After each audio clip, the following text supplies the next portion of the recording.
أعوذ بالله من الشيطان الرجيم بسم الله الرحمن الرحيم ما كان محمد أبا أحد من رجالكم ولكن رسول الله وخاتم النبيين وكان الله بكل شيء عليما. تذکرہ مونږ خلق شروع کړی و چې هغې په خپل وخت کې د رسول الله صلی الله علیه وسلم په شان کې ګستاخی کړې. هسې خو دا تاریخ ډېر لوی دی. تر دې دور پورې مختلفو زمانو کې مختلفو ملکونو کې بې شمېره خلقو د رسول الله صلی الله علیه وسلم شان کې بد رد ویلي دي، د بد اخلاقۍ مظاهره کړې ده، د سوء ادب نه کار اخیستی دی، ګستاخۍ کړي دي. لیکن زما د خبرې اصل مقصود دا و چې مونږه د دې حکم معلوم کړو او د نبي صلی الله علیه وسلم په زمانه کې کم ګستاخان یو هغې له کومه سزا ورکړل شوې وه. شاید دغه سلسله کې نن آخري بحث وکړو. تیر جمعه مونږه د ابن خطل تذکره کړې وه. تعلق هم یهودی کورنۍ سره دی. د هغه نوم ابو رافع دی. امام بخاري خپل صحیح کې د هغه تذکره یو تفصیلي حدیث کې کړې ده. د ټولو نه مخکې ځان په دې خبره پوهول غواړي چې اهل کتابو رسول الله صلی الله علیه وسلم نه انکار ولې کړی دی. هغه زمانه کې چې کوم کتابیانو د هغې د انکار سبب بې علمي نه وه.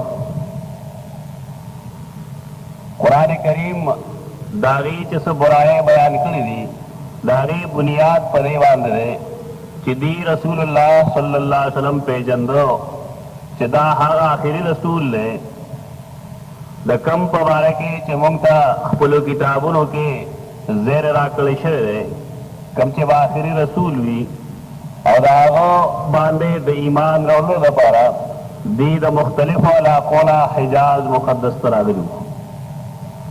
لکه دا معلومه ده چې سیدنا یعقوب علیه السلام کم چې د سیدنا یوسف او بنیامین والد محترم دی، د هغه د مشري زوی نوم یهوذا یا یهودا دی. د هغه د استوګنه دی کنعان دی. سیدنا یوسف علیه السلام سره رونو یو بدسلوکي وکړه. هغه اول کوی ته وغورځو، بیا په قافلې والو خرڅ کړو. قافلې والو هغه مصر ته ورسو، مصر کې خرڅ کړو.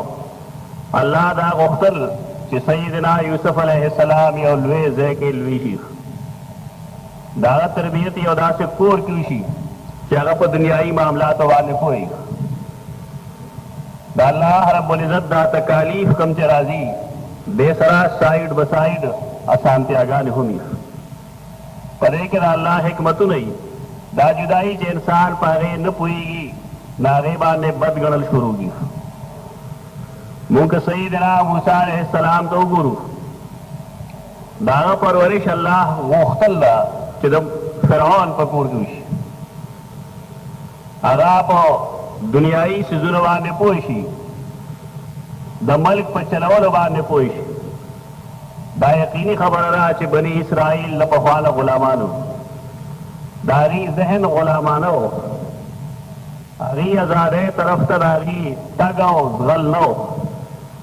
په دې وجه بظاهر الله رب العزت خو په هغې مشکلات او تکالیف راوستي دي، لیکن دراصل دغه محنتونه د ډېرې لویې کامیابۍ بنیاد وستو. عرب ځکه وایي ربما کمنت الملل فی المحن، اکثر و بیشتر د الله رب العزت کمې ترقۍ انسان له ورکوي دا محنتونو کې پټې پرتې. تکلیف چې په کوم انسان ډېر راځي الله د هغه نه یو داسې سړی جوړول غواړي چې کائنات کې بیا د هغه نظیر او مثال نه وي. یهودا یا د هغه رونو چې خپل پلار سیدنا یعقوب علیه السلام سره کوم حرکت وکړو، خپل ورور سیدنا یوسف سره سوکړل نو ستا په خیال مونږ د هغې نه څه توقع وساتو؟ آیا دا توقع چې او مونږ ته هار اچوي؟ کم یو سړی چې خپل ورور کوی ته غورځوي او د خپل ورور نه زرخرید غلام جوړوي، په پیسو یې خرڅوي، د هغه نه بل بېوقوف دا توقع ولې ساتي چې دی به زما خیال وساتي؟ دا نن چې ورته مونږ یهود وایو دا د هغې یهودا اولاد دی.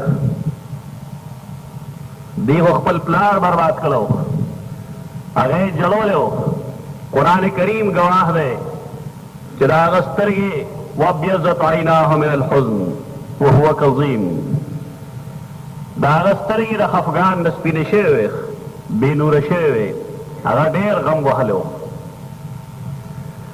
کله چې به هغه د سیدنا یوسف تذکره وکړه نو دوی به ورته ویل تالله انک لفی ضلالک القدیم، زمونږ دې په الله قسمي تا پخوانی مینه کې ته لا تر اوسه پوهی نه شوې چې یوسف مړ دی، ته بیا بیا ذکرونه کوې. د یو اولاد چې د خپل پلار سره دا رویه نو د هغه نه نور څوک د خیر تمه ونه ساتي اخر. ځکه انسان دپاره د ټول نه لومړی محسن په دې کائنات کې مخلوق کې د هغه پلار او مور دی. یو سړی چې د هغې د احسان شکر ادا نه کړی شي، د هغې څه په ښېګړه را نه شي، په لاس یې را نه شي، دی د بل چا په لاس هم نه شي راتلی. د سیدنا یوسف علیه السلام مصر کې خرڅېدو په بنیاد باندې سیدنا یعقوب علیه السلام د خپل بال بچ سره بیا مصر ته راغلی. هم دغه مصر و چې دلته کې سیدنا موسی او نور انبیاء کرام الله لېږل وقتن فوقتن. دی مصر ولې پرېښی دا سوال دی. نن هم دا تپوس یهودیانو نه کوو کې نو شاید چې هغې سره هېڅ جواب نه وي. هغه جواب قرآن کریم مونږ ته ښودلی دی چې دې ته کوم انبیا راتلل، هر نبي دې ته دا ښودلی وو چې اخیر زمانه کې یو نبي پیدا کېږي په فلاني ځای کې. د هغه نوم یې هم ښودلی وو چې فارقلیط به د هغه نوم وي.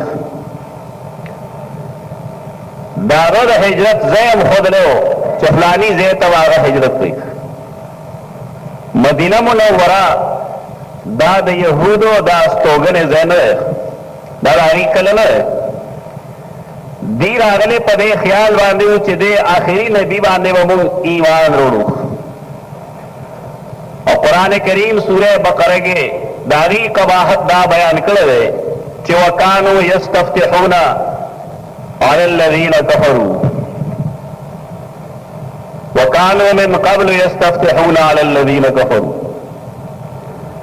کله چې رسول الله صلی الله علیه وسلم لا نو پیدا شوی، مشرکین مکه چې به دې سره ملاقات وکړو نو دوی به تپوس کو چې تاسو کې فلان کې قسمه بچی خو نه دی پیدا شوی.